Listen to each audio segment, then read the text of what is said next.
Buenas noches a todos los camaradas que nos siguen en este taller de análisis crítico de la realidad. Vamos a tratar de mover un poco los temas con respecto al taller pasado, pero hay temas que los vamos a tener que retomar necesariamente, eso es inevitable, porque además tenemos compañeras y compañeros que entran por primera vez a estos talleres y necesito, tener una plataforma de partida que sea común para todas y para todos. Así que Yamilé, Miguel Ángel, Mirón y otros compañeros, pues, algunos temas los van a consolidar, los van a recibir nuevamente, aunque voy a tratar de ser un poco más completo en el análisis de los temas. El tema que voy a desarrollar se llama análisis crítico de la realidad y verdad. Necesariamente tengo que partir del tema de la verdad. Primero, porque el análisis crítico de la realidad está disputándose si la verdad es posible y dónde se ubica la verdad, si la verdad existe o no y dónde se ubica la verdad. Muchos compañeros de la 22, cuando dicen análisis crítico de la realidad, se refieren a análisis crítico de eso que tienen delante, de lo que está pasando. Y lo que ocurre es que terminan describiendo lo que hay en su comunidad, haciendo una aproximación, digamos, fenomenológica, empírica a la comunalidad, la describen y asumen que esa es la realidad. Fíjense que es interesante porque están posicionando la verdad ahí, en el espacio exterior, en el espacio de la apariencia. Por eso quiero comenzar hoy con el tema de la verdad y les recomiendo que tomen notas, por favor. Estoy grabando, pero tomen notas, porque tomar notas nos ayuda mucho a ir sistematizando las ideas. Yo voy a comenzar con una pregunta. ¿Existe o no existe la verdad?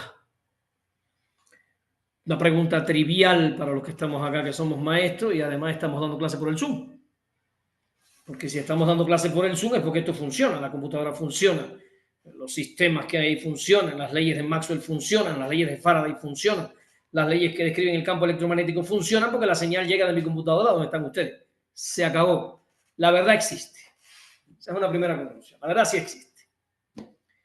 Por ahí sale la gente diciendo, pero no es absoluta, y empiezan a decir pedazos de la verdad, trozos de la verdad, con lo cual nos quedamos sin nada. Yo quiero comenzar el tema de hoy posicionando cuáles son históricamente, cuáles han sido históricamente las posturas con respecto a la verdad que han existido a lo largo de la historia de la filosofía, de la ciencia, de la epistemología, que son las que se ocupan del tema y del problema de la verdad. Por tanto, me voy a referir a unas 9 posiciones respecto a la verdad que hoy en día se están reciclando en el capitalismo neoliberal de esta modernidad o posmodernidad. Eso serían categorías que tendremos que discutir en algún momento. ¿Cuáles son las formas históricas que de la verdad se han reconocido? Voy por parte. Primero, la primera, la más, digamos, clásica o conocida entre todos es la posición platónica y aristotélica de la verdad como correspondencia. O sea, que algo es verdad si lo que se dice se corresponde con lo que es. Aletheia, veritas, verdad, en los términos de Aristóteles. Esto parece trivial, ¿no? Parecería que sí, que la verdad es la correspondencia entre el pensamiento y la realidad esa que está afuera. Pero aquí hay una pila de problemas que discutir. Primero, habría que definir qué cosa es la realidad, ¿no? Y segundo, parecería que el pensamiento en algún momento descubre que eso que está afuera coincide con él, con lo cual nos queda un gravísimo problema filosófico en el medio, y es que parecería que la verdad puede ser fruto de la contemplación de la cosa. Y yo contemplando la cosa puedo conocerla. Y yo contemplando la cosa puedo descubrirla. Y yo contemplando la cosa puedo determinar que si yo digo el día está lluvioso y miro por la ventana y está lloviendo, pues en definitiva mi pensamiento coincide con lo que está ocurriendo y por tanto ese juicio en ese momento es verdadero. Esta era la idea muy básica de Aristóteles y evidentemente totalmente incorrecta. Aunque es la idea que hoy predomina entre los educadores. Porque los educadores pretenden que los muchachos asuman las verdades como correspondencia entre lo que yo digo y algo que está allá afuera que respalda lo que yo estoy diciendo. Es las más viejas de las posiciones y yo digo que esta verdad como adecuación, como correspondencia, ¿no? De decir que una cosa es verdadera si se corresponde con los hechos.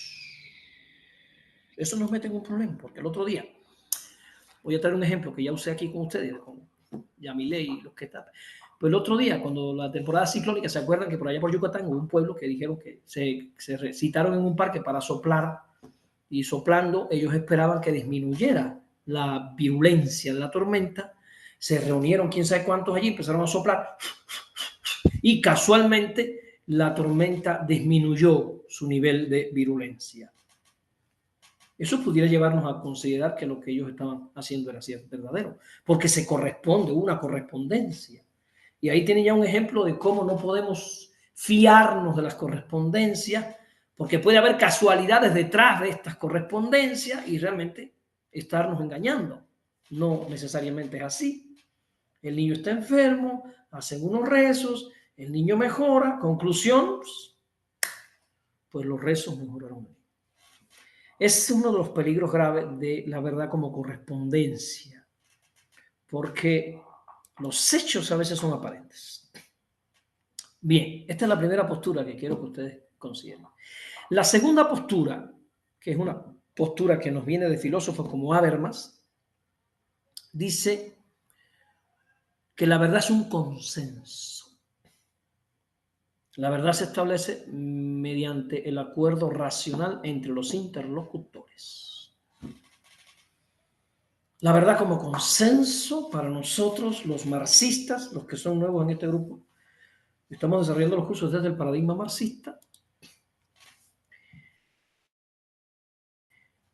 No, la verdad tiene carácter de consenso, porque mucha gente coincide con que las leyes de Kirchhoff, que explican los fenómenos de conducción de la corriente, pues tienen certezas, explican fenómenos que se pueden corroborar. Pero nos preocupa el hecho de la verdad como consenso y más en la época actual de la posverdad y la mentira flagrante, del capitalismo de los más medias. Nos preocupa la verdad como consenso porque tenemos un idiota dirigiendo el imperio de los Estados Unidos norteamericanos con una base idiota que lo erigió, ¿no? Y él dice que el problema de Estados Unidos son los migrantes y hay un montón, millones de gente están de acuerdo con que el problema grave de los Estados Unidos son los migrantes y eso no es el problema, eso se queda a nivel de fenómeno. No llega a la esencia misma del sistema y a descubrir las causas graves que están generando la crisis. O sea, el consenso es peligroso porque el consenso desinformado puede hacer que una multitud de imbéciles elijan al presidente porque están desinformados. Eligen a Milei y miren lo que está pasando. O sea, la verdad como consenso, digamos que es una exageración de una de las propiedades de la verdad. La verdad aporta consensos. La verdad informada, la verdad racional. Porta consensos porque la gente racional y la gente informada tienden a coincidir con esas verdades. ¿Sí? Pero no le podemos dejar al consenso la validación de una verdad porque entonces quedaría solo en el plano subjetivo y se estaría obviando el plano, digamos, objetivo. Entonces, otra postura es la verdad como consenso, pero nosotros ahí, pie de plomo, mucha delicadeza, no nos dejamos convencer, no creemos que el consenso sea el criterio definitivo de la verdad. Así que ahí tenemos una postura que hay que superar. La otra postura históricamente muy potente desarrollada en Estados Unidos es la verdad como utilidad, el pragmatismo. William James y John Dewey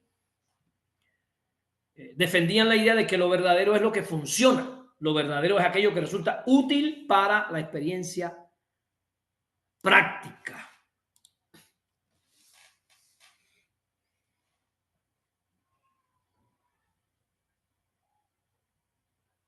Con lo cual nos meten en un severo problema porque lo que funciona, para quien funciona, tiene una dimensión ética.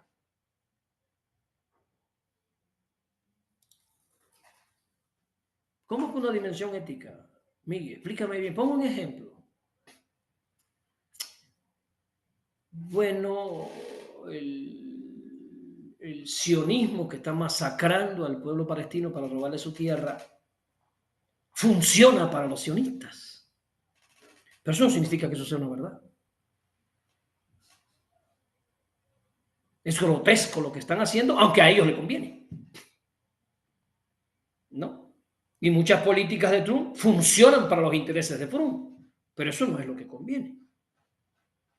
No nos gusta que la verdad esté atada a lo útil, porque lo útil está muchas veces determinado por intereses políticos, hegemónicos. Y no nos gusta la idea de que la verdad se quede solo en la racionalidad o la utilidad, porque para nosotros en este taller que queremos desarrollar, la verdad también tiene que tener una dimensión ética. Y ya lo voy a decir desde ahora, lo vamos a ir retomando, pero lo voy a decir desde ahora. Para nosotros la verdad tiene que tener un carácter ecuménico. La verdad tiene que convocar a lo racional, a la belleza de las artes y a la bondad de las acciones. Para nosotros verdad es aquello que además de certezas porta bondades y bellezas. Para nosotros la verdad no solo es las leyes de Newton, la verdad también es el poema 20 de Pablo Neruda, por ejemplo. Puedo escribir los versos más tristes esta noche. La noche está estrellada y tiritan azules los astros a lo lejos. ¿Por qué? Porque nos conmueve, porque nos enternece, porque nos humaniza, porque nos eleva a las producciones más altas de la humanidad, ¿no? Entonces lo bello para nosotros también tiene que ser parte de lo verdadero. Guernica, los girasoles de Van Gogh, El vendedor de alcatraces de Diego Rivera, los cuadros de Frida Kahlo. Para nosotros eso no porta la verdad de una ley, pero porta la verdad de la belleza. ¿Ya? Y para nosotros también hay verdad en las bondades, en el altruismo, en esos aviones chinos lanzando alimentos en Palestina. Eso para nosotros tiene que ser parte de la verdad humana. Porque si la verdad se queda sin la belleza y sin la bondad, sería muy fría, muy cortante. Y como decía Rabindranath Tagore, lo voy a decir metafóricamente, Tagore es uno de los premios Nobel de literatura que más me gustan a mí, búsquenlo, Tagore, hindú. Tagore fue el que le puso a Gandhi Mahatma Gandhi, el primero que le llamó Mahatma a Gandhi fue Rabindranath Tagore, fue muy amigo de Mahatma Gandhi. Y Tagore decía que un cuchillo todo lógica es un cuchillo de doble filo que corta la mano que lo empuña. Y una persona que sea toda lógica se vuelve fría, distante, prepotente, arrogante. Nadie quiere vivir con alguien que esté todo el tiempo racionalizando las relaciones humanas y sacando conclusiones verídicas. ¿Sí? Estoy explicando eso. Esto no toca en este momento. Solo estoy adelantando algo fundamental de la verdad. La verdad es razón, la verdad es belleza y la verdad es bondad. Y la belleza y la bondad están como muy cercanas. Ahí ponen a Martí cuando Martí definía la belleza por la bondad. Martí decía, nunca un niño es más bello que cuando trae en sus manecitas de hombre fuerte una flor para su amiga. O sea, Martí definía la belleza por el interior del ser humano, no por lo externo. ¿Sí?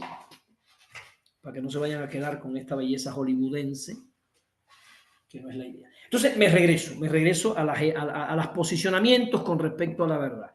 Dije la verdad como utilidad, que viene John Dewey, lo verdadero es lo que funciona, lo verdadero es lo útil para la experiencia práctica, ese practicismo no define toda la riqueza de la verdad, que al final vamos a movernos hacia eso. Después tenemos otra postura sobre la verdad que hoy es muy común, que viene de Nietzsche, el anticristo. Nietzsche. Ahí en su tumba le pusieron el anticristo. Nietzsche, Dios ha muerto. Ya no hay Dios, estamos solos, tenemos que decidir, tenemos que hacer algo con este mundo. Esa idea, ¿no? Pero Nietzsche además decía, con todas estas cosas que él decía, Nietzsche nos decía que no hay hechos, solo interpretaciones, nos decía Nietzsche.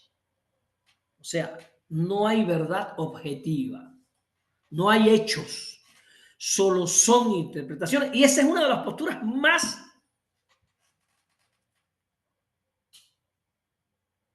vendidas por el capitalismo. Porque al capitalismo le encanta la idea de que no haya más que interpretaciones. Porque entonces mi postura con respecto al sionismo de Israel es una interpretación. Solo una interpretación. Y Europa puede no estar contra Israel porque tiene su interpretación. Entonces Europa toma medidas contra Rusia desde su interpretación, pero no toma medidas contra Israel desde su interpretación. Esta idea de que no hay una verdad objetiva, fíjense que está cabrón, porque ni siquiera dice absoluta, dice objetiva. O sea, cuando dice objetiva nos está diciendo que no hay una relación, no hay un correlato entre lo que yo sé y lo que está ocurriendo allá afuera. O sea, todo es subjetivo, todo depende de mí. Todo depende del ojo con que se ve. Nos dicen constantemente los maestros me dicen, cuando yo pregunto a mi profe, ¿existe la verdad? No, la verdad es según quien la vea. Imagínate ustedes. La verdad como consenso, imagínense a Newton, ¿no? Compañeros, los que estén de acuerdo con mi primera ley, que levanten la mano. ¿No? Y ahí consensuamos la verdad. O la verdad como opinión. A ver, compañeros, ¿qué ustedes opinan sobre la verdad esta de las leyes que acabo de descubrir? ¿No? Y ustedes estarán de acuerdo conmigo que independientemente de la opinión de la iglesia, cuando quemaron a Giordano Bruno, al final la Tierra no era el centro del universo. Y ustedes estarán de acuerdo conmigo con que la opinión de la iglesia con respecto al sistema heliocéntrico y geocéntrico, aquella disputa con Giordano Bruno, al final Galileo y Bruno tenían razón. Una razón que estaba basada, ahorita voy a decir en qué estaba basada, porque estoy pasando por estas historias. Estoy pasando a vuelo de pájaro. Entonces, Nietzsche nos dice que no hay una verdad objetiva, que no hay hechos, que solo hay interpretaciones. Bien. Postura muy peligrosa, repito. Pero es una postura que mucha gente defiende. Hay gente que la defiende sin saber lo que está diciendo, desgraciadamente, porque hay quien habla, algo no sabe, ¿no? Y aquí se confunden dos cosas, porque realmente todo el mundo tiene una opinión. Todos opinamos, porque todos tenemos una subjetividad que se proyecta a través del lenguaje. Pero mucha gente opina de lo que no sabe. Cuidado, mucha gente dice de lo que no ha leído nada, de lo que no sabe nada. Y entonces voy a decirlo ya en este punto para los que son nuevos en estos talleres. Hay que diferenciar verdad y opinión. ¿Sí? Todo el mundo opina. Es un derecho de la gente opinar. Y si me regalan un minuto, voy a hacer una disgregación y voy a decir, el derecho primario debe ser el derecho a pensar, no a opinar. Porque tenemos un montón de gente opinando barbaridades como Vicente Fox, Cuando lo primero debe ser el derecho a pensar, y el Estado y la escuela deben enseñar a las personas a pensar para que la persona piense lo que opina y no ande opinando barbaridades que no portan un gramo de racionalidad o de pensamiento. Está claro, ¿verdad? La razón es primaria con respecto a la opinión. Debe ser el sustento de la opinión, tiene que ser la razón. Claro, el sustento de la opinión debería ser, la mayor de las veces, la verdad. Dije la mayor de las veces porque no quiero expulsar el derecho de las personas a sus creencias, a creer, sin exigir pruebas a sus creencias. Las creencias son un derecho, además son muy, en mi opinión, algunas realmente son asombrosamente espirituales, culturales y necesarias para el ser humano. Lo estoy diciendo desde mi condición de ateo. Entonces, esta verdad de Nietzsche hoy está muy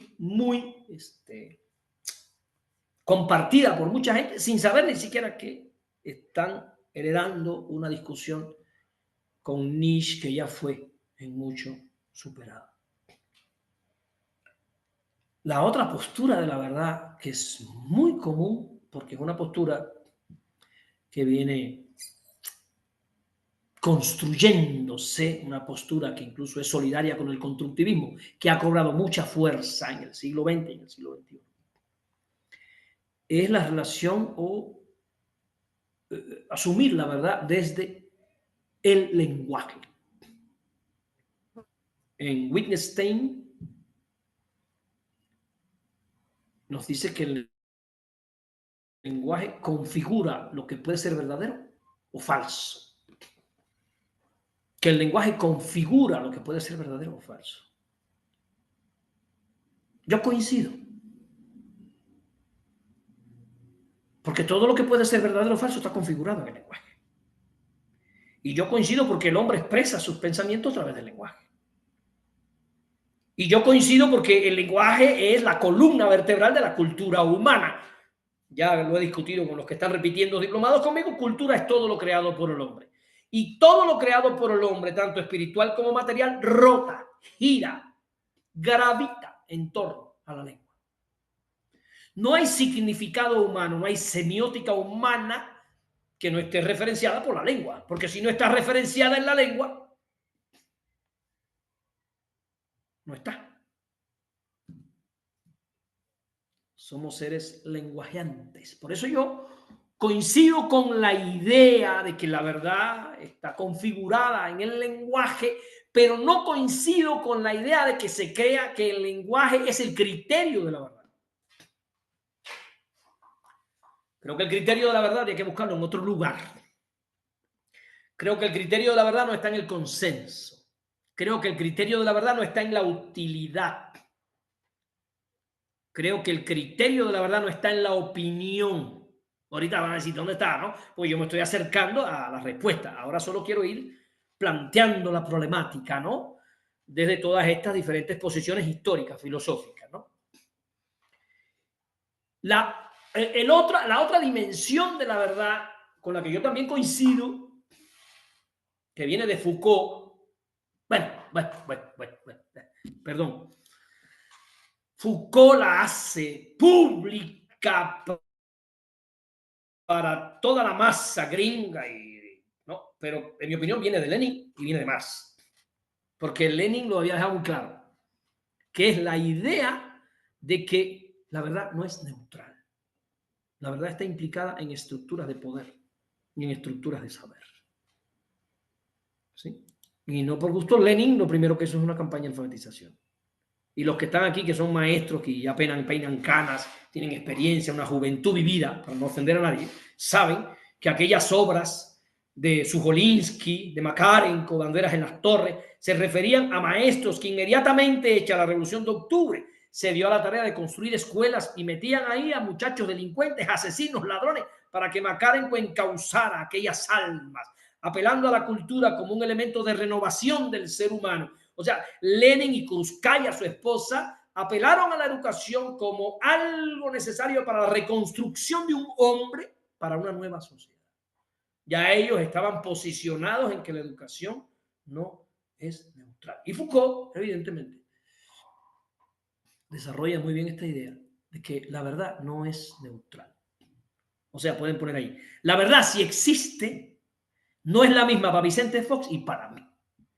Profe, ¿cómo? Así, casi, así, cabrón. Así, porque cuando Vicente Fox dice a trabajar huevones, él está posicionado en una postura política, ¿sí? Mandando a trabajar a la gente que produce el pan que él se traga, porque no pienso que Vicente Fox esté cultivando pienso o maíz o trigo para hacer pan. Él lo toma hecho, lo consume, pero a él se le olvida que hay un pueblo oprimido produciendo la riqueza que él disfruta y todavía tiene la vergüenza de decir, pues a trabajar huevones, ¿no? Le llama huevones al que produce la riqueza, no al que la acumula, al que la acumula es un capitalista que también trabaja, pero trabaja en otra dimensión del mercado. Trabaja explotando a los demás, arrebatando plusvalías. Entonces, esta idea de Foucault, correcta, pero es importante asumir otras cosas de la verdad que ahorita yo quiero discutir con ustedes. Y el último posicionamiento de la verdad, que lo desarrolló mucho Jean-Paul Sartre, uno de los filósofos más, con los que tengo más identificación,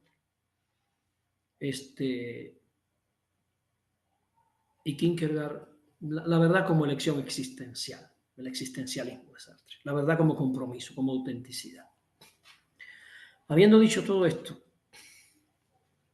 vamos a empezar ahora a acercarnos a la respuesta que yo les quiero compartir y que tiene que ver con el ACR, con el peteo, con toda esta batalla magisterial para construir un proyecto educativo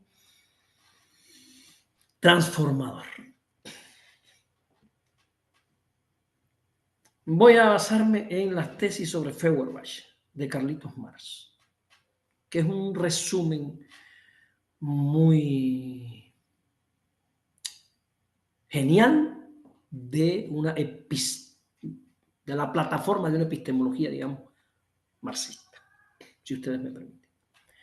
Primer elemento, Marx critica las concepciones tradicionales de la verdad. Todas estas que hemos visto. No todas, porque algunas no existían cuando Marx, pero la mayoría. Primero, Marx critica la existencia de una verdad universal y eterna, como en el racionalismo de Descartes. O sea, una verdad universal y eterna, si quieren un ejemplo, sería la tabla de Moisés. Ahí la tiene. Los 10 mandamientos, ahí los tiene. Universal y eterno. No, Marx critica esta concepción de la verdad y ustedes mismos, que tienen ya una cultura católica, porque la mayoría de ustedes son católicos, algunos apostólicos y otros hasta romanos. Cuando recuerdan las tablas de Moisés, se dan cuenta que no funcionan las más de las veces porque no son capaces de ajustarse al momento histórico concreto. Y ahí ya ponen una de las características fundamentales de la verdad que defiende Marx. La verdad es histórica, pertenece a una época. ¿Por qué? Porque Moisés dice no matarás. Imagínense ustedes, si Miguel Hidalgo hubiese cumplido ese mandamiento, todavía fuéramos colonia de España. Porque el no matarás tienes que pasarlo por las condiciones históricas en las que vive. Y si tienes a España colonizando a este territorio, explotando, ¿no? Y tienes que emanciparte, pues tienes que, pues digamos que violar un poquito, ¿no? Y entonces ajustar el mandamiento sería no matarás siempre que no sea necesario para conquistar la libertad y la dignidad humana. Porque vivir sin libertad y sin dignidad es deshumanizarse, es renunciar a lo humano, renunciar a lo más preciado que nos dio Dios. Vaya, lo voy a decir así, desde mi condición de ateo. ¿Por qué? Porque Dios nos dio la dignidad humana, la libertad humana para vivirla, para ejercerla, para usarla. Me va a llegar ahora un cura diciendo esto. Pero está claro. Sería para mí difícil concebir un Dios que no nos diera la libertad y la dignidad, porque seríamos una marioneta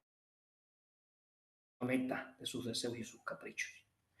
Seríamos una simple muñeco de lodo cumpliendo los destinos que otro piensa por nosotros. Demasiado denigrante para el ser humano. Yo creo que la cultura, el hombre, la libertad, la dignidad, el deseo de crear, el deseo de ser bueno, de ser bondadoso, es algo que tiene que ejercerse en la libertad, y si no, no tendría sentido. Entonces, ustedes, la primera crítica que hace Maré, la crítica a esa pretensión de universalidad y de eternidad inamovible que se le pretende dar a la verdad. Segundo, Marx critica la idea de que la verdad sea solo subjetiva y mental, como en el idealismo, como esta idea de Nietzsche. No puedo asumir que la verdad es solo mental, solo ideal, que la verdad es lo que cada quien piensa, que la verdad es lo que cada quien conciba, que la verdad es lo que cada quien se le ocurra. ¿Por qué? Compañero, porque los carros, los motores de combustión interna, funcionan bajo los mismos principios en cualquier país y bajo todas las banderas y bajo todas las religiones. Eso significa que hay algo en las leyes de Carnot que están más allá de la subjetividad simplemente. Hay algo en las leyes de Carnot que se validan constantemente cada vez que un carro sale del taller y dice ron, ron, ron, ron, y sale a andar. O sea, hay un modo de validar el pensamiento humano. Ya voy a dar la respuesta. Para Marx hay un modo de validar lo que el hombre piensa. Para Marx, las ideas de los hombres adquieren carácter terrenal en la praxis. Y eso le faltó a Aristóteles con su principio de correspondencia. No se trata de que la idea corresponda con el objeto. Se trata de que en la praxis el sujeto se encuentra con el objeto. Se descubren mutuamente. Y si quieren lo ponen así, me voy a dedicar 5 minutos a explicar esto. No es que allá afuera hay un conocimiento que yo como sujeto voy a llegar y lo voy a alumbrar con una linterna y lo voy a mirar con una lupa y apláudanme, miren lo que acabo de descubrir. No es así. Hay un encuentro del objeto con el sujeto a través de la praxis histórica. Pongan histórica porque la praxis cambia según las épocas. Y aquí pongo los ejemplos que ya se sabe. Yamilé, Reina Galvez, pero bueno, los tengo que poner para los muchachos nuevos, ¿sí? Ustedes no se van, ustedes vuelvan a anotar. ¿Cómo llegamos nosotros a conocer cuáles eran las mejores maderas para hacer los arcos en el Paleolítico, cuando andábamos con taparrabos y con arcos? ¿Cómo llegamos a saber cuáles eran los mejores árboles para hacer los arcos? Haciendo arcos. No vamos a creer que el hombre del Paleolítico se encontró un librito que decía para hacer un arco es esto. No. Nosotros descubrimos el método para hacer un arco, ¿cómo? Compañeras y compañeros, haciéndolo. Y descubrimos las propiedades de la madera, ¿cómo? Haciéndolo. Y descubrimos las propiedades de las mejores dianas del monte para hacer el hilo del arco, ¿cómo? Compañeros, ¿cómo lo descubrimos? ¿Mirándolo con una lupa? No, lo descubrimos en la praxis histórica. ¿Cómo nosotros aprendimos a hacer una casa de adobe? En la praxis histórica. ¿Cómo nosotros aprendimos a hacer pozole, maíz? En la praxis histórica. Por eso Marx nos está diciendo, la verdad tiene un momento de definición, de descubrimiento y de construcción y de validación. Pongan las 4 cosas. Porque la realidad se define, se construye y se valida, ¿dónde? En la praxis. Y entonces es hermosa esa tesis cuando él dice, después dice Lenin, el problema de la verdad no es un problema teórico, es un problema de la praxis histórica, social. Póngale los términos del marxismo. Le dice la praxis histórica, no dice la práctica mía. La práctica mía es muy limitada. La práctica de un solo campesino es muy limitada. Por eso Marx critica la verdad vista desde el subjetivismo y desde el hombre separado de la sociedad y del momento histórico. Cada vez que alguien empiece a decirte que la verdad depende de cada quien, está separando al hombre de su momento histórico, de la sociedad y del contexto. La verdad no depende de cada quien. La verdad es una construcción social. Pero es que Fox piensa esto y lo otro. Bueno, pero Fox piensa esto y lo otro porque estamos en un sistema de clases sociales. Él es un pequeño burgués y él, por supuesto, piensa el mundo desde las condiciones y las relaciones sociales en las que está. Yo pienso el mundo desde las mías. Para Fox, probablemente, yo soy un pinche huevón que no trabaja. Como para Milei, Marx no trabaja. El otro día lo escuché diciendo que Marx no había trabajado nunca. Habría que ver cuántos libros ha escrito Milei, ¿no? Cuántos estudios económicos y sociales ha hecho Milei, el presidente de Argentina, para decir que Marx nunca trabajó, y estamos hablando del hombre que es reconocido en casi todos los países como la mente más portentosa del milenio, ni siquiera del siglo. Porque para él sentarse a estudiar, a escribir, a analizar, a investigar, eso no es trabajo. Entonces, Marx critica la verdad como subjetividad y como algo mental separado del mundo. Y por último, Marx critica la verdad desconectada de la realidad social y de la realidad material. Y si quiere Armando Galán, regresemos mentalmente en un experimento mental al Paleolítico a ver cómo el Homo habilis estaba construyendo un hacha de piedra. El Homo habilis construía el hacha de piedra en unas condiciones sociales y económicas muy específicas. Había un saber colectivo, una cultura producida, donde los adultos le iban enseñando a los niños cómo tenían que dar los golpes de cizallamiento a la piedra para formar el filo, qué tipo de piedra se escogía. Ellos fueron aprendiendo cuáles eran las mejores piedras, ¿no? Eso era un conocimiento social. Porque es un error separar la verdad en el individuo, desconociendo lo social y desconociendo la base material.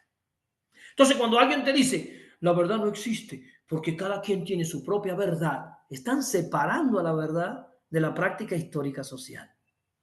O sea, es como que te dijeran, las leyes de Newton no son ciertas. Eso depende de cómo cada quien lo vea. Y yo, que estudié física, astronomía, me erizo cuando alguien me dice eso, porque me da por pensar que es idiota. No sabe quién es Newton, no sabe en el contexto en el que Newton descubrió eso, no sabe cuándo lo explicó, no sabe para qué se usa, no sabe cómo las leyes son usadas en casi todos los procesos tecnológicos actuales. Él no sabe nada de eso, pero él te dice que la verdad es como cada quien la vea. ¿Y por qué caemos en este subjetivismo? Pueden poner ahí. Nos movemos hacia el subjetivismo porque dejamos de considerar la base social, histórica y material de la verdad.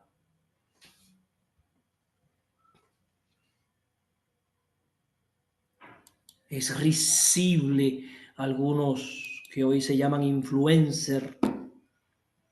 Hay europeos y también argentinos que se ponen a entrevistar a las compañeras tratando de demostrar que el machismo solo está en la cabeza de las compañeras, porque hombres y mujeres tienen los mismos derechos. Es ridículo porque lo que hacen es separar esa verdad de sus condiciones históricas y materiales. ¿Está claro? Donde primero hay que buscar el patriarcado es en las relaciones económicas, en las relaciones materiales y en las relaciones sociales. No es lo que piensa una compañera que está en una marcha y no tiene idea de lo que está diciendo, ¿no? Entonces ellos buscan subjetivar, ¿no? Entonces como se encuentran cuatro mujeres que dicen cualquier cosa y las meten en conflicto, y pues ya vieron, ¿no? Ya vieron, aquí no hay ningún patriarcado, esta señora lo está inventando. Fíjense que es un mecanismo de ridiculización para ellos mismos, porque asumen que la verdad es subjetiva. Ese es el error de ellos. Por ahí hay uno que se llama Laje y otros que siempre están. Yo me pongo bíblico para nada más para hacer ejercicios intelectuales. Y es ridículo lo que están diciendo. Porque yo no puedo buscar las verdades al margen de las relaciones reales y objetivas del momento histórico en que se está discutiendo. Y en este momento histórico hay un patriarcado muy fuerte. Ay, Miguelito, a ver, ponme un ejemplo.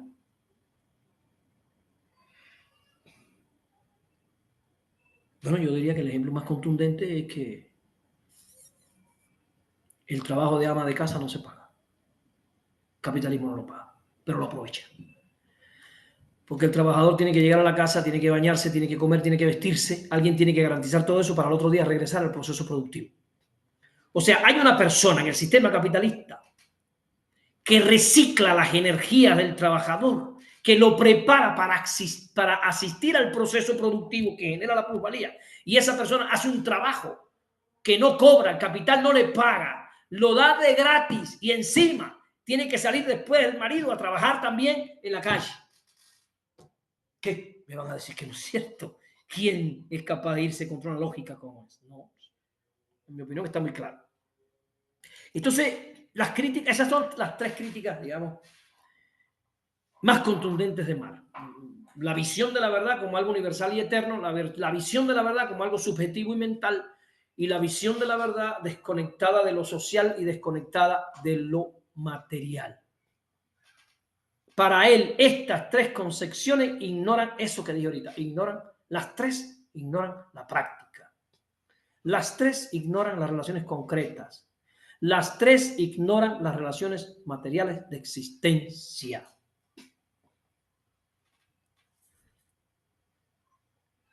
Y si ustedes me permiten una digregación,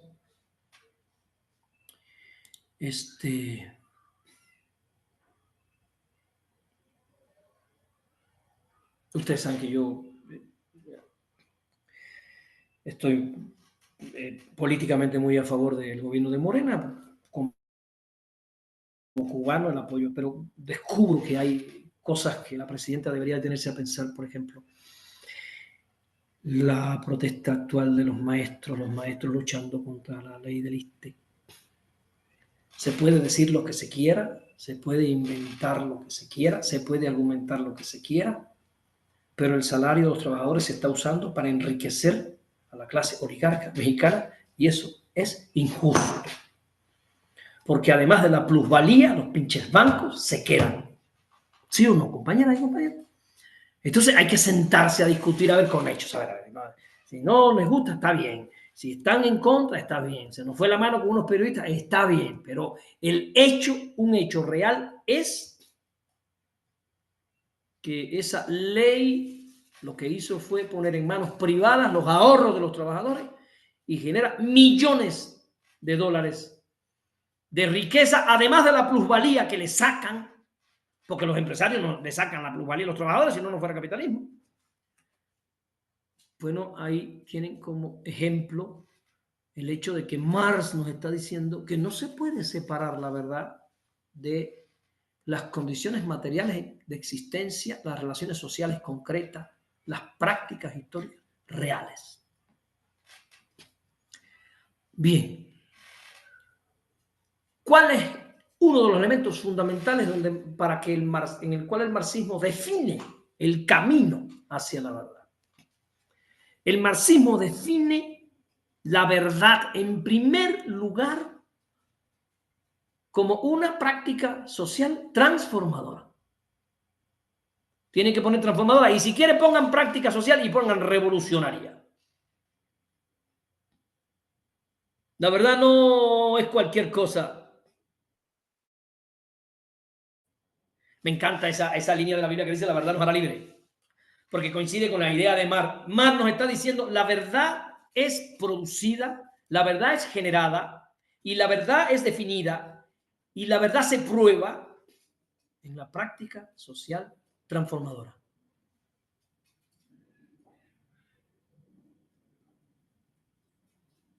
O sea, la verdad no solo es coherencia o correspondencia. La verdad se verifica en la praxis histórica. Y si quiere, vayan al elemental ejemplo del Paleolítico con el Homo habilis, donde el Homo habilis validaba que el arco era bueno en la práctica. Donde un Homo habilis validaba que el hacha de piedra estaba bien hecha. ¿Dónde? En la práctica. No me imagino al Homo habilis frente a un tribunal de Homo habilis evaluando la calidad del hacha. No, todavía no habíamos llegado a esa complejidad de la cultura humana y a esa, digamos, arrogancia del conocimiento, donde un tribunal escucha a un muchacho y dice si sí o si no, sin ni siquiera discutir su praxis. Lo aclaro para los que estén haciendo tesis. Si usted hace una tesis y la aplica, si usted propone un método para que los niños aprendan matemáticas y lo lleva al aula y funciona, usted le tiene que decir al tribunal, oiga, yo lo apliqué y funcionó. Sí, pero a mí no me gusta, sí, pero esto no es una pasarela. La verdad no se define por el gusto del tribunal. La verdad se define en la praxis. En la praxis histórico concreta. Es allí donde el hombre descubre que su pensamiento es un pensamiento terrenal. Es allí donde el hombre descubre que su pensamiento pertenece al reino de este mundo. Es ahí donde el hombre descubre que sus ideas son ideas que se pueden aplicar a este mundo y además funcionan porque lo transforman. Porque va a haber alguien que va a querer discutir contigo tu verdad sin ir a la praxis. Porque nos las pasamos discutiendo verdades sin ir a la praxis. ¿Está claro, verdad, compañero? Ahora hay que cuestionarse la escuela escolástica, la escuela bancaria, como le llamaba el camarada Freire, significa una escuela donde las verdades son entregadas al niño completamente, carpetas que tienen que memorizar, sin ir a dónde, compañeros, a la praxis.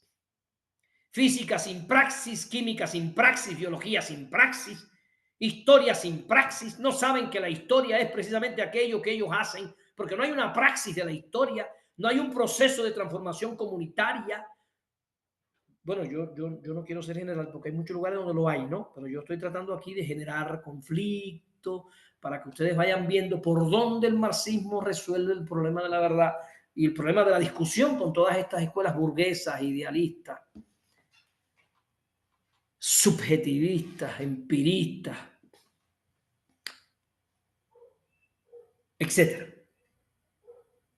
Yo sé que para algunos nuevos yo hablo muy rápido, tienen que irse acostumbrando porque esta metralleta cubana siempre está así, con las pilas nuevas. O sea, cuando me gusta un tema yo me desmando y por favor. Pero se graba la conferencia. Entonces, para Marx, en las tesis de Feuerbach, fíjense que estamos hablando de las tesis 1845. La verdad de la teoría se prueba en la praxis. Una idea es verdadera si puede transformar efectivamente la realidad.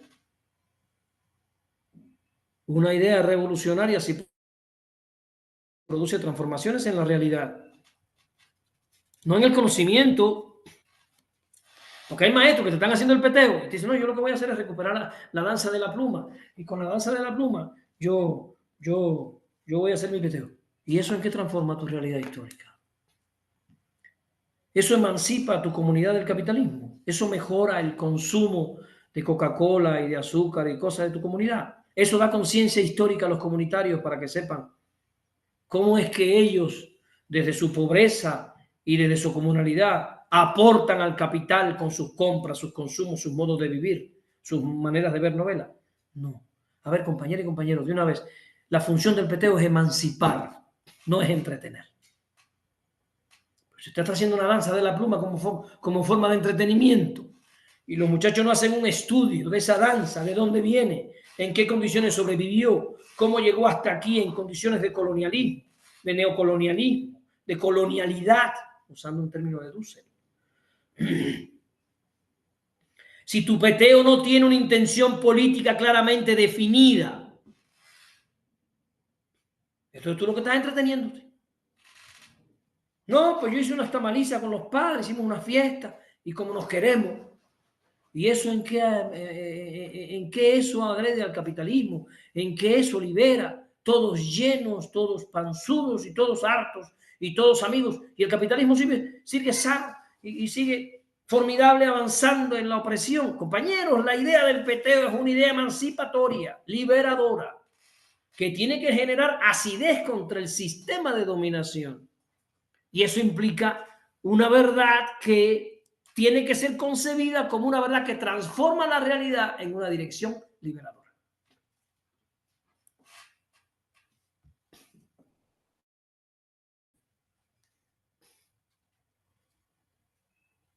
Ahora, hay otro elemento de la concepción de la verdad de Carlitos Marx, que tiene que ver con el materialismo histórico, como se le llamó después. Él no le llamó materialismo histórico.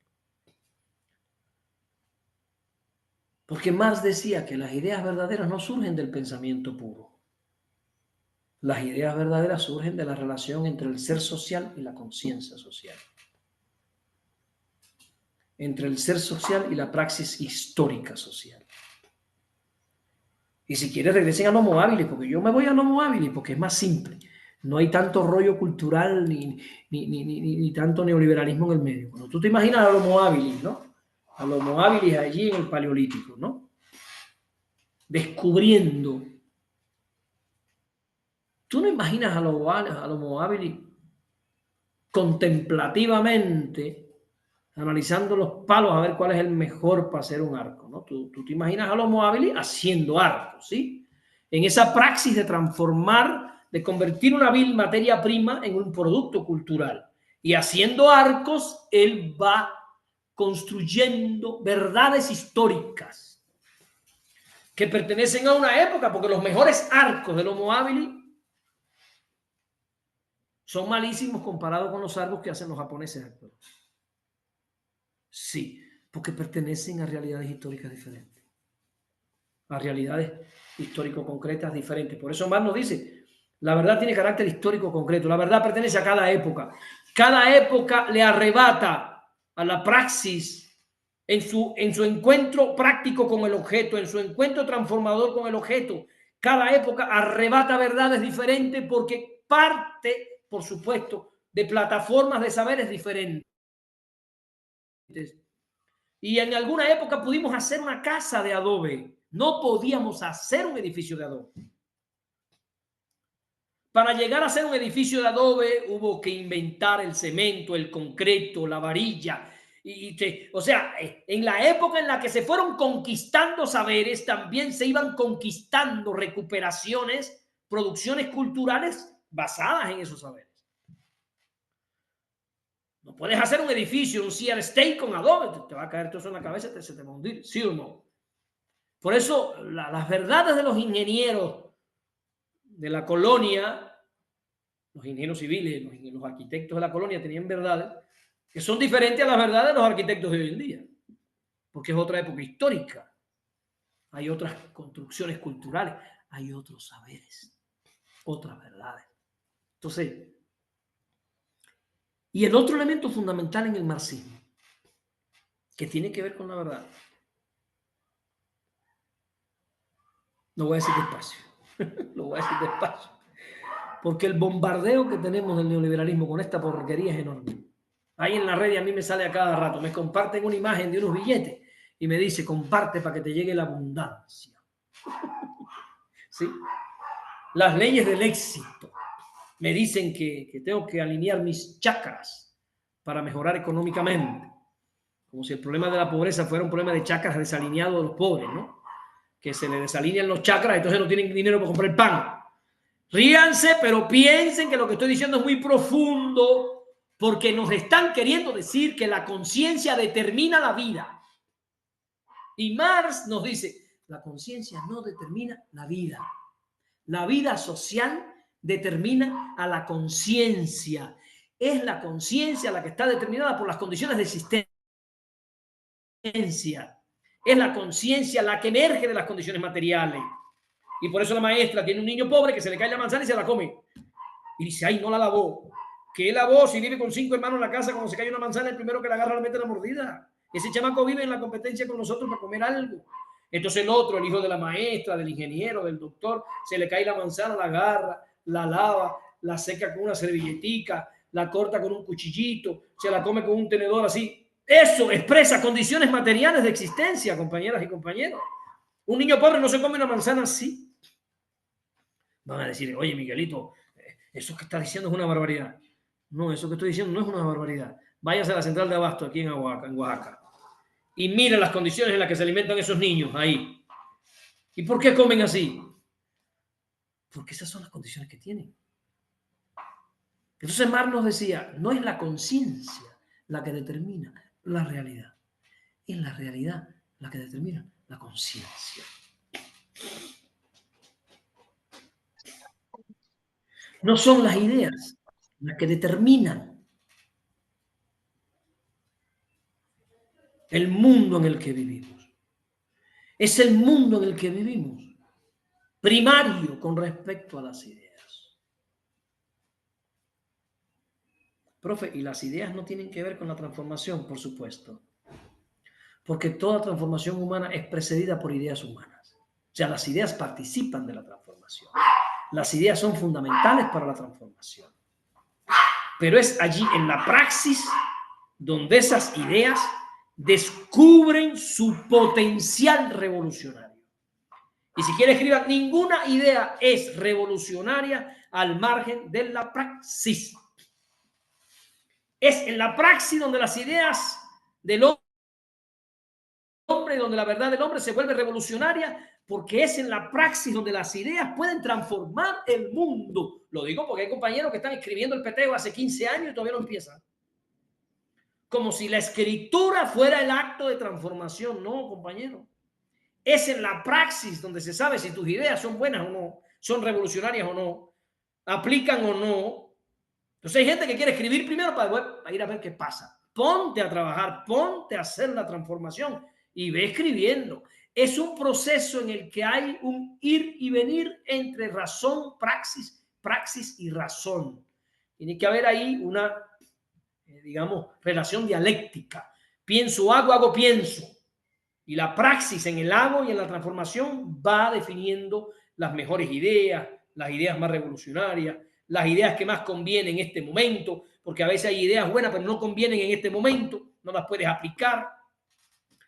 Tú quisieras desarrollar unos temas sobre educación sexual, pero estás en una comunidad con cierto nivel de atraso y te pones a hablar de educación sexual, capaz que los padres te saquen de la comunidad por no tener la capacidad de analizar las condiciones concretas en las que estás y cuáles son las ideas que pueden entrar ahora y cuáles tienen que esperar según las condiciones concretas en las que tú vives. Y te vas a poner allí a hablar, ¿no?, del derecho de los homosexuales y toda esta cosa en una comunidad esa católica, apostólica y romana. Y capaz que te saquen de la comunidad. ¿Por qué? Porque no están las condiciones dadas todavía. Por eso es en la praxis donde el maestro revolucionario descubre cuáles son las ideas más ajustadas al momento histórico, cuáles van primero, cuáles tienen que esperar. ¿Está claro, compañeras y compañeros? Fíjense que ya no estamos hablando de la verdad como correspondencia. Estamos hablando de la verdad como producción a través de la transformación revolucionaria.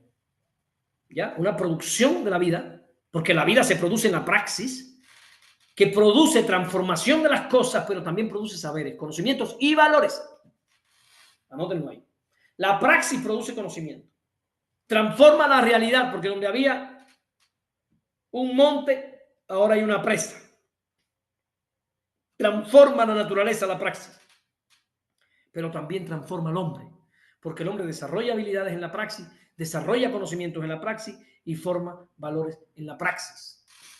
Y ahí pongan una línea que no la voy a debatir hoy, pero que es básica, es no se educa para los valores, se educa en los valores. ¿Por qué? Porque los valores se educan en la praxis, no en el discurso, no en el teque, es en la praxis. Entonces le puedes decir a tu pareja, no me digas más que me amas, pruébalo. ¿Dónde lo pruebo? En la praxis, en la praxis. Es ahí en la praxis donde tú sabes cuáles son los sentimientos de tus hijos. Es en la praxis donde tú descubres los sentimientos de tus alumnos, los valores de tus alumnos, tú los estás viendo. Los valores no tienen que tener un valorímetro para descubrirlo. Observa lo que hacen, observa cómo se relacionan entre ellos y vas a ver si hay solidaridad, si hay altruismo, si hay egoísmo, si hay bullying. ¿Por qué? Porque el hombre se expresa, como dice Carlitos Marx, en el sistema de relaciones en el que vive. Ahí se expresa lo que el hombre es. El hombre no es una abstracción separada de la realidad.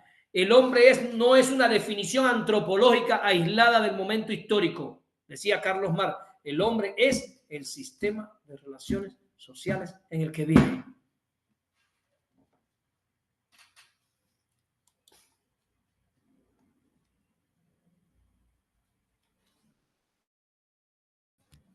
Entonces, el otro elemento que quiero que quede claro es que, bueno, Marx nos dice que la vida social determina la conciencia, ¿no? Y lo otro que Marx nos dice es que la verdad es histórica. ¿Qué significa que es histórica? En primer lugar, que no hay verdades eternas, sino que cada época, cada formación social produce sus verdades en función de sus intereses, incluso en función de sus estructuras de poder.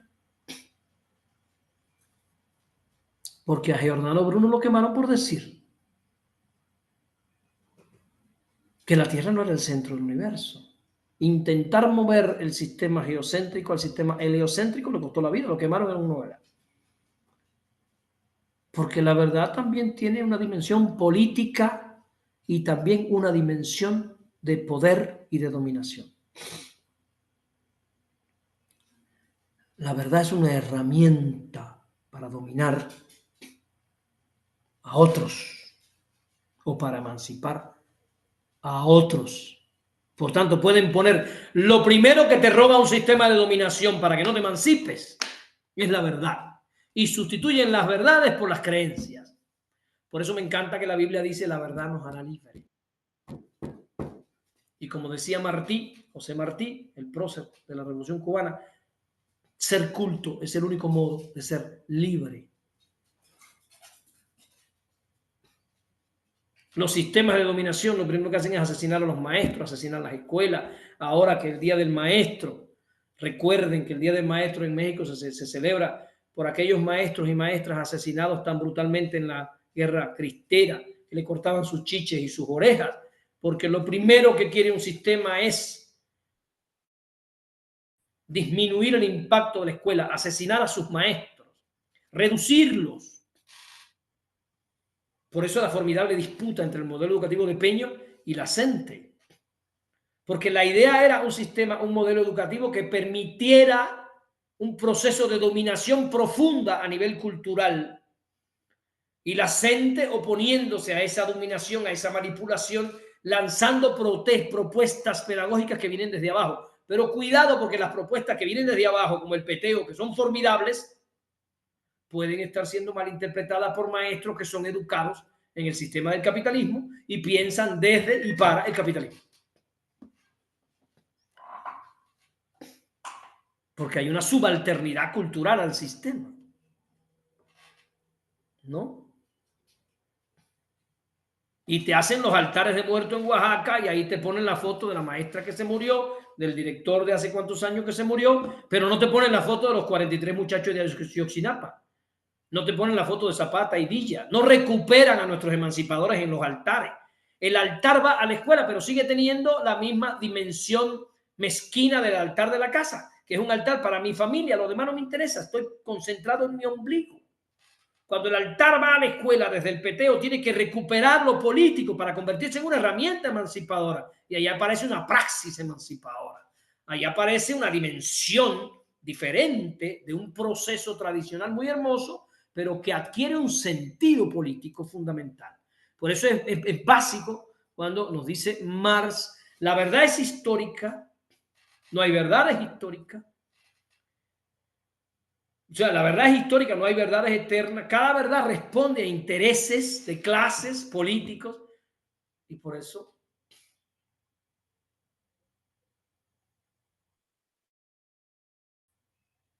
el altar tiene que recuperar una dimensión también histórica y de clase.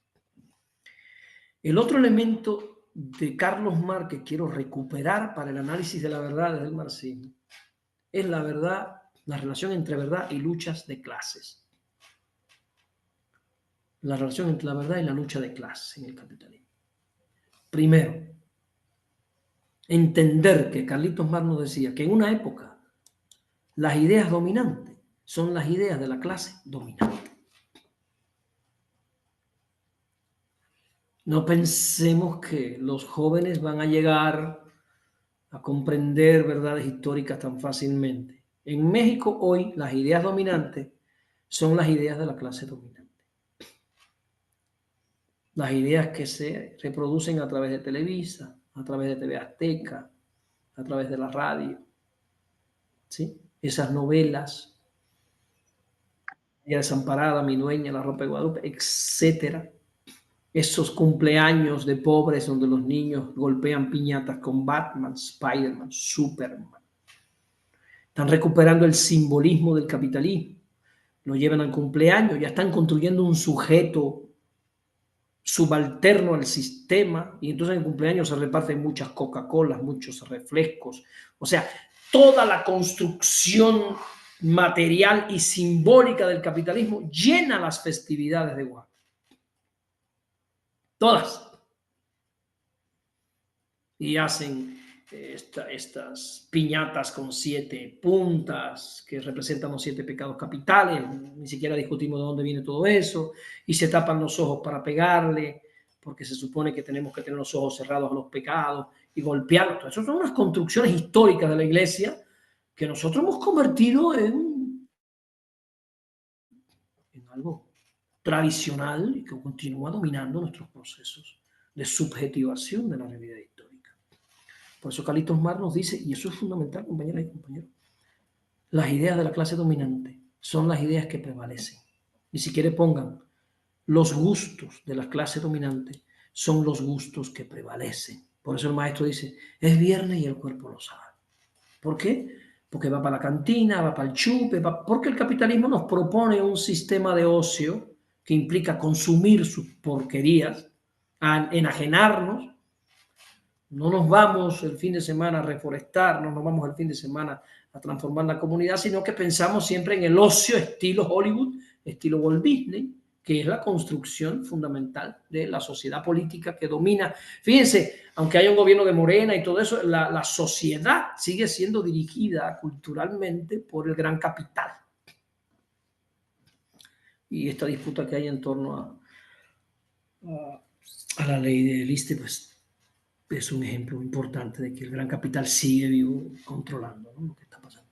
Entonces, esto que nos dice Carlitos Marx, de que las ideas dominantes en cada época son las ideas de la clase dominante, nos lleva a concluir que muchas verdades, entre comillas, aceptadas socialmente, no son verdades objetivas. Expresan intereses de clases dominantes. Muchos de lo que se asume como evidente, como verdad evidente, no son más que expresiones de los intereses políticos de la clase dominante. ¿Qué nos propone Marx para desenmascarar, para alcanzar la verdad? Bueno, Marx nos propone evitar la falsa conciencia, desenmascarar las ideologías. Es algo que vamos a hacer en este diplomado, en este taller vamos a ir avanzando en esa dirección. Asumir una posición crítica revolucionaria desde un posicionamiento de clase.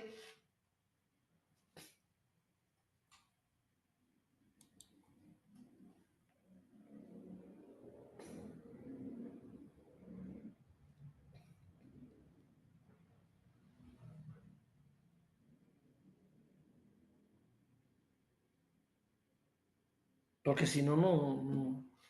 Y por último, el criterio de la verdad. El criterio de la verdad. ¿Cuál es el criterio de validez de la verdad para nosotros? La acción práctica transformadora. Como decía Engels, resumiendo el pensamiento de su amigo, su hermano Carlos Marx, la práctica es el criterio de la verdad. La práctica es la confirmación de la verdad. La confirmación en la experiencia práctica de la vida social. La verdad no se construye en la discusión. La verdad es resultado de una lucha de clases, de una praxis histórica, de una praxis revolucionaria. Profe, ¿qué significa revolucionaria? Bueno, al menos 3 cosas. Porque, como dije, que la verdad tiene carácter histórico concreto, evidentemente no es lo mismo ser un revolucionario en Cuba que en México, que en Brasil, con Lula, en Cuba, construyendo el socialismo, en México, con un gobierno de la cuarta T, con pros y contras, o en Argentina, con Milei. No es lo mismo, pero pudiéramos decir que la praxis se vuelve revolucionaria cuando produce tres cosas. Una transformación, y cuando esa transformación recuperan para el ser humano dignidad, conciencia, que implica libertad. Si la praxis no recupera conciencia, es una praxis enajenada, alienadora. ¿Se entiende, Yamile?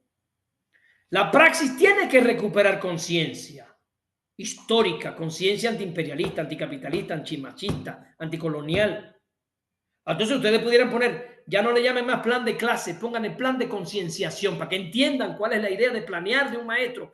El maestro no planea una clase, en una clase planea el maestro burgués, el maestro bancario, el maestro de la 22, el maestro revolucionario, planea la concienciación de sus niños, planea la conquista de la emancipación de las conciencias.